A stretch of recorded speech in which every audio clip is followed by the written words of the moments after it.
अधिक उपज प्रजाति कार्यक्रम। भारत में इसका शुरुआत सन 1963 ईस्वी में हुआ। भारत में उपज प्रजाति का कार्यक्रम का शुरुआत सन 1963 ईस्वी में हुआ था, जिस समय अंतर्राष्ट्रीय अनुसंधान संस्थान गेहूं मैक्सिको के निर्देशक डॉक्टर N.E. बोरलान थे। दोस्तों, जो अधिक उपज प्रजाति कार्यक्रम है, इसकी शुरुआत सन 1963 ईस्वी में हुआ था, जब दोस्तों उस समय जो है अंतर्राष्ट्रीय गेहूं अनुसंधान संस्थान मैक्सिको के निदेशक कौन थे? N.E. बोरलान। इन्होंने भारत में गेहूं क्षेत्र का दौरा किया और परीक्षण के लिए बौने गेहूं की 4 किस्मों का थोड़ा सा बीज भारत में भेजा। बौने गेहूं का थोड़ा सा बीज, 4 किस्मों का थोड़ा सा बीज भारत में भेजा। उसके बाद दोस्तों, इतना दोस्तों मैंने सीरीज से लिया उतना। इसके बाद मैंने अपने हिसाब से क्वेश्चन यहाँ पे आप लोगों को समझाने के लिए लिया है। बीज की अधिक उपज वाली किस्म सामान्य गुणवत्ता के बीज की तुलना में बेहतर होती है। इन बीजों से उत्पादन सामान्य बीजों की तुलना में अधिक होता है। इस प्रकार के बीज स्वस्थ और अधिक फसल प्राप्त करने के लिए बीजों का एक बेहतर विकल्प है। इन बीजों में कीड़ों की और अन्य रोगों से लड़ने की एक बेहतर प्रतिरक्षा प्रणाली होती है। इन बीजों की एक और विशेषता होती है कि वह यह है कि इन बीजों को सिंचाई की कम आवश्यकता होती है। इन बीजों का भारत की हरित क्रांति में बहुत ही महत्वपूर्ण योगदान रहा है। तो आप लोगों को फिर से मैं बताता हूँ कि अधिक उपज प्रजाति कार्यक्रम क्या है, इस कार्यक्रम में क्या हुआ था, क्या होता है। भारत में इस कार्यक्रम की शुरुआत सन 1963 ईस्वी में हुई, जिस समय दोस्तों गेहूं के अंतर्राष्ट्रीय अनुसंधान संस्थान मैक्सिको के निदेशक N.E. बोरलान थे। इन्होंने भारत के गेहूं क्षेत्र का भ्रमण किया, दौरा किया और परीक्षण के लिए बौने गेहूं की 4 किस्म की थोड़ी सी मात्रा भेजी। बीज की अधिक उपज वाली किस्म जो है वो सामान्य गुणवत्ता वाली, जो दोस्तों सामान्य गुणवत्ता वाली बीज होती है, उनकी तुलना में बेहतर होती है। इन बीजों में उत्पादन सामान्य बीजों की तुलना में भी अधिक होता है। इस प्रकार के बीज स्वस्थ और अधिक फसल प्राप्त करने के लिए बीजों का एक बेहतर विकल्प होते हैं। इन बीजों में दोस्तों कीड़ा कम लगते हैं और रोगों से लड़ने के लिए एक बेहतर प्रतिरक्षा क्षमता होती है, प्रणाली होती है। इन बीजों की एक विशेषता होती है कि इनमें पानी भी कम लगता है और इसका भारत की हरित क्रांति में महत्वपूर्ण योगदान रहा है। तो उम्मीद करते हैं आप लोगों को अधिक उपज प्रजाति कार्यक्रम समझ में आया होगा। आगे देखते हैं जवाहर रोजगार योजना, जो कि दोस्तों मोस्ट इंपॉर्टेंट क्वेश्चन है, हर बार एग्जाम में पूछा जाता है। जवाहर रोजगार योजना। जवाहर रोजगार योजना 1 अप्रैल 1989 को राष्ट्रीय ग्रामीण रोजगार कार्यक्रम और ग्रामीण भूमिहीन रोजगार कार्यक्रम योजना की शुरुआत की गई थी। ग्रामीण और सबसे पिछड़े क्षेत्रों में रहने वाले 90 से वाले लोगों को 90 से 100 दिनों के रोजगार के लिए योजना प्रारंभ की गई थी। दोस्तों, जो जवाहर रोजगार योजना है वह भारत के प्रथम प्रधानमंत्री स्वर्गीय पंडित जवाहरलाल नेहरू जी के जन्म शताब्दी के वर्ष में लागू किया गया था। इस योजना की शुरुआत 1 अप्रैल 1989 को राष्ट्रीय ग्रामीण रोजगार कार्यक्रम और ग्रामीण भूमिहीन रोजगार कार्यक्रम योजना की शुरुआत की गई थी। इसमें दोस्तों ग्रामीण और सबसे पिछड़े क्षेत्रों में रहने वाले लोगों के लिए 90 से 100 दिनों के रोजगार के लिए उपलब्ध कराने के मुख्य उद्देश्य के लिए यह योजना देश में सबसे बड़ी कामकाज पैदा करने वाली कार्यक्रम है। तो दोस्तों, जो जवाहर रोजगार योजना होती है, यह देश में सबसे बड़ी कामकाज पैदा करने वाला कार्यक्रम था। इसके बाद इसका उद्देश्य देखते हैं। जवाहर रोजगार योजना का उद्देश्य क्या है? ग्रामीण क्षेत्रों में गरीबी रेखा के नीचे जीवन यापन कर रहे परिवारों के बेरोजगार तथा अर्ध बेरोजगार सदस्यों को रोजगार उपलब्ध कराना इसका मुख्य उद्देश्य है। गरीबी रेखा के नीचे दोस्तों, जो गरीबी रेखा से नीचे जीवन यापन कर रहे लोग हैं, जो अर्ध बेरोजगार है, उनको रोजगार प्राप्त कराना। दूसरा पॉइंट है ग्रामीण क्षेत्र में ऐसी सामुदायिक परिसंपत्तियों में सृजन जो उनकी आर्थिक तथा सामाजिक अवस्थापनाओं के सुदृढ़ीकरण में सहायक हो, आर्थिक बढ़ोतरी हेतु प्रेरक हो तथा ग्रामीण गरीबों के आर्थिक स्तर में सुधार लाने में उपयोगी हो। तो इसमें ऐसा कार्य किया गया है इस जवाहर रोजगार योजना में कि ग्रामीण क्षेत्रों में सामुदायिक परिसंपत्तियों में सृजन हो, उनकी आर्थिक बढ़ोतरी हो, ग्रामीण के आर्थिक स्तर में सुधार लाने के लिए जवाहर रोजगार योजना का महत्वपूर्ण योगदान है। ग्रामीण जीवन में गुणात्मक सुधार। दोस्तों, एक ग्रामीण जीवन के गुण में भी बहुत सुधार लाया था।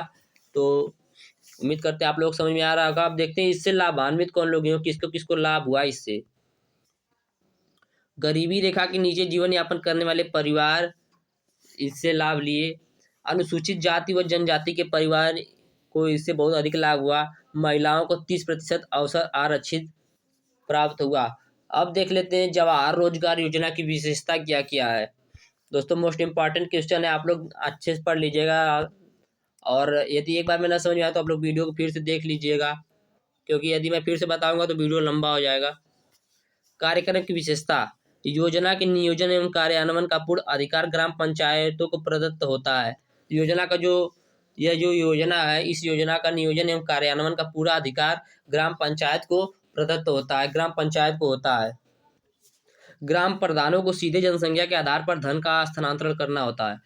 ग्राम पंचायत को सीधे जनसंख्या के आधार पर धन का स्थानांतरण मतलब बांटना होता है। अगला पॉइंट है, ग्राम पंचायतें अपनी योजनाओं के लिए स्वयं सक्षम होती हैं।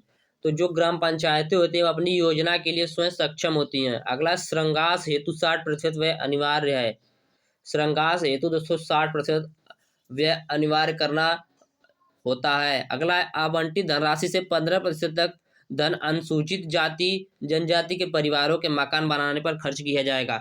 जो पैसा बांटा जाता है उस धनराशि में से 15% धन, उसमें जो 15% धन बचेगा उससे अनुसूचित जाति और जनजाति के परिवारों का मकान बनाने के लिए खर्च किया जाता है, खर्च किया जाएगा। उस योजना में ऐसा बोला गया था। अगला पॉइंट है, योजना के परिव्यय पर 80% केंद्रांश व 20% राज्यांश का प्रावधान था। 80% केंद्र का और 20% राज्य का प्रावधान था जवाहर रोजगार योजना में। अगला, ठेकेदार प्रथा पर पूर्ण प्रतिबंध था। यह दोस्तों इसमें कोई ठेकेदार को ठेका पे नहीं दिया जाता था मजदूरों को।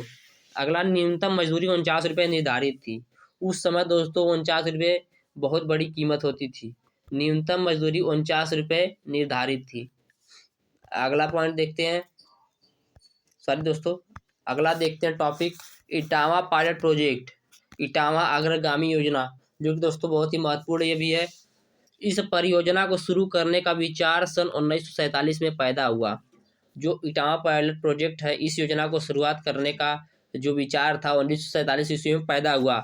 सितंबर 1948 में इटावा यूपी से लगभग 17 मील दूर महोबा गांव के मुख्यालय के साथ इसे लागू किया गया था। इटावा पायलट प्रोजेक्ट को लागू करने का विचार सन 1947 ईस्वी में पैदा हुआ। 1948 में यूपी से लगभग 17 मील दूर महोबा गांव में मुख्यालय के साथ इसे लागू किया गया था। पहले 64 गांव लिए गए जिन्हें बढ़ाकर 57 कर दिया गया था। इसके तहत कवर किया गया। यह परियोजना लेफ्टिनेंट कर्नल संयुक्त राज्य अमेरिका, लेफ्टिनेंट कर्नल दोस्तों थे संयुक्त राज्य अमेरिका के अल्बर्ट मेयर, जो 1944 में अमेरिकी सेना के साथ भारत आए थे। जो 1944 में अमेरिकी सेना के साथ भारत आए थे, उनकी योजना के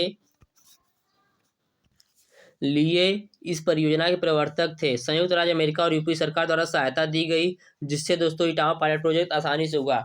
आप देखते हैं इसके बाद मेयर ने अन्य सभी परियोजनाओं का अध्ययन किया और उन्हें बनाया, और वे इस निष्कर्ष पर पहुंचे कि दोस्तों जो मेयर थे अल्बर्ट मेयर, जो दोस्तों लेफ्टिनेंट कर्नल थे संयुक्त राज्य अमेरिका के, जो भारत में चले आए थे, उन्होंने सभी जो प्रोजेक्ट थे सभी पर अध्ययन किया और इस निष्कर्ष पर पहुंचे कि एक कार्यक्रम लोगों की ज़रूरत पर आधारित होना चाहिए।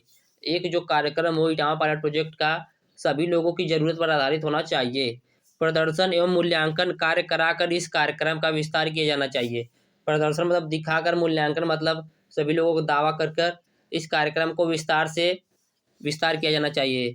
कार्यक्रम में कुटीर उद्योग विकास शामिल होना चाहिए ताकि सहायक व्यवसाय विकसित किया जा सके। जो कार्यक्रम होगा इसमें कुटीर उद्योग विकसित शामिल किया होना चाहिए ताकि सहायक व्यवसाय विकसित किया जा सके। इसके बाद दोस्तों उन्होंने बोला कि एक परियोजना को अच्छी तरह से व्यवस्थित और नियोजित किया जाना चाहिए। फिर उन्होंने बताया, ग्रामीण विकास को मनुष्य के सभी पहलुओं को ध्यान में रखना चाहिए। केवल एक वर्ग या लोगों के समूह के लिए एक कार्यक्रम होना पर्याप्त नहीं है। उसके बाद उन्होंने बताया कि इस परियोजना में हरी खाद, बेहतर बीज, कृषि उपकरण, उर्वरक, वयस्क शिक्षा और लवणी मृदा के पुनर्सक्रियण के उपयोग से कृषि उत्पादन बढ़ाने पर विशेष जोर दिया जाना चाहिए। तो दोस्तों इटावा पायलट प्रोजेक्ट में ये सब हुआ है, और आगे देखते हैं क्या क्या हुआ है। इटावा पायलट प्रोजेक्ट योजना की विशेषता देख लेते हैं। विस्तार कार्यकर्ताओं को एक सहयोगी के रूप में जाना जाता था। जो दोस्तों इटावा पायलट प्रोजेक्ट के कार्यकर्ता थे, उनको एक सहयोगी के रूप में जाना जाता था। इन सहयोगियों ने ग्रामीण से अनौपचारिक रूप से मुलाकात की और उनकी विशिष्ट समस्याओं पर चर्चा की। ये जो सहयोगी थे, कार्यकर्ता थे, इन्होंने ग्रामीण से अनौपचारिक रूप से बात की, मुलाकात की, उसके बाद विशिष्ट समस्याओं पर चर्चा की। वे उसके साथ व्यक्तिगत संपर्क बनाए रखते थे। मतलब दोस्तों एकदम कहने का मतलब कि घुल मिल के उनसे बने रहते थे। इटावा पायलट प्रोजेक्ट के जो कार्यकर्ता थे, जो सहयोगी थे, सहकर्मियों को स्नातक स्तर तक शिक्षित किया गया था। जो उसके सहकर्मी थे, उसको स्नातक शिक्षक तक शिक्षित किया गया था। सहकर्मियों के पीछे सलाहकार थे जिन्होंने तकनीकी पहलुओं का उनका मार्गदर्शन किया। सहकर्मियों के पीछे सलाहकार थे जिन्होंने तकनीकी पहलुओं में उनका मार्गदर्शन किया। तो उम्मीद करते हैं दोस्तों आप लोगों को चारों टॉपिक आसानी से समझ में आया होगा। यदि वीडियो अच्छा लगा तो वीडियो को लाइक कर दीजिएगा। इसका पीडीएफ चाहिए तो डिस्क्रिप्शन में व्हाट्सएप ग्रुप का लिंक और व्हाट्सएप नंबर दिया गया है, मैसेज करके आप इसका पीडीएफ ले सकते हैं। और इसकी आगे और वीडियो चाहिए तो आप लोग नेक्स्ट वीडियो लिख के कमेंट कीजिएगा, उसके बाद आप लोगों को अगला वीडियो मिल जाएगा। धन्यवाद। जय हिंद।